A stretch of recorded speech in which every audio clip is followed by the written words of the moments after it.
And here is the Writer's Almanac for Wednesday, March the 27th, 2019.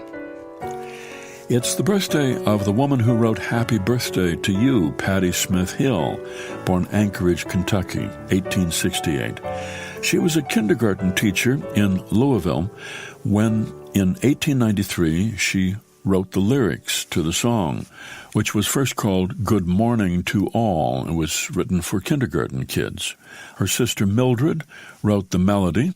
It became popular on the radio, appeared in the Broadway musical The Bandwagon.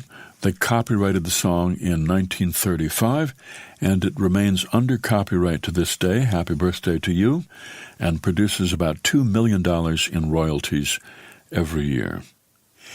It's the birthday of the novelist Julia Alvarez, born New York City, 1950, grew up in the Dominican Republic. Her first big success was the novel How the Garcia Girls Lost Their Accents, about 4 sisters making their way as Dominican refugees in New York. And it's the birthday of the filmmaker Quentin Tarantino, born in Knoxville, 1963, to a 16-year-old mother. Tarantino never met his father.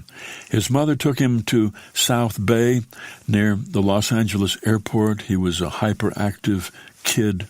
What calmed him down were comic books and movies. His mother let him watch whatever movies he wanted, and he watched everything from kung fu movies to French art house films. Started taking acting classes. In his spare time wrote screenplays of movies that he'd already seen, wrote them from memory. Instead of going to film school, Tarantino got a job at a video rental store, where he and the other employees would watch movies all day at work. Spent 5 years working at the store, writing screenplays, and then he met an actor who knew another actor who knew Harvey Keitel. And Keitel agreed to look at one of Tarantino's scripts. He was impressed, and the result was Reservoir Dogs, came out in 1992, which made Tarantino famous. It was on this day, 1915, the woman known as Typhoid Mary was put into quarantine in a cottage in the Bronx. Mary Mallon, she was about 40, working as a cook in New York City, and every household she worked at came down with typhoid fever. Typhoid was common on battlefields. It may have killed more than 200,000 soldiers during the Civil War, but it was rarely seen in the wealthy households where she worked. In 1906, a doctor named George Soper noticed this strange pattern of outbreaks in wealthy homes, interviewed the families, found that they had all hired the same cook, and he finally tracked her down. Mary Mallon did not take it well when he asked her to provide a stool sample. She threatened him with a meat cleaver. He called the police, had her arrested. A stool sample was taken from her by force, and they discovered typhoid bacteria in her gallbladder. She admitted that she never washed her hands when she was cooking. They kept her in quarantine. She was released. She changed her name. She took up cooking again. She spread disease and death in her wake until they finally caught up with her again on Long Island, imprisoned her in the Bronx for the rest of her life, and she died of pneumonia in 1938. Here's a poem for today by Marie Howe entitled My Dead Friends. I have begun when I'm weary and can't decide an answer to a bewildering question, to ask my dead friends for their opinion.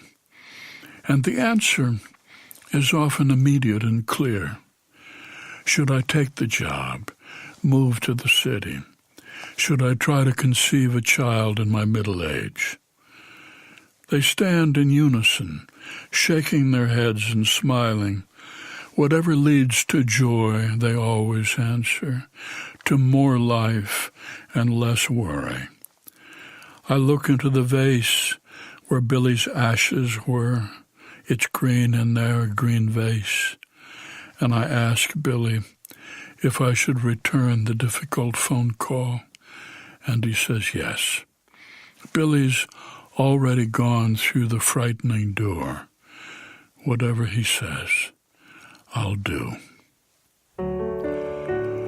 A poem by Marie Howe, My Dead Friends, from What the Living Do, published by W.W. Norton and Company, and used by permission here on the Writer's Almanac. Be well, do good work, and keep in touch.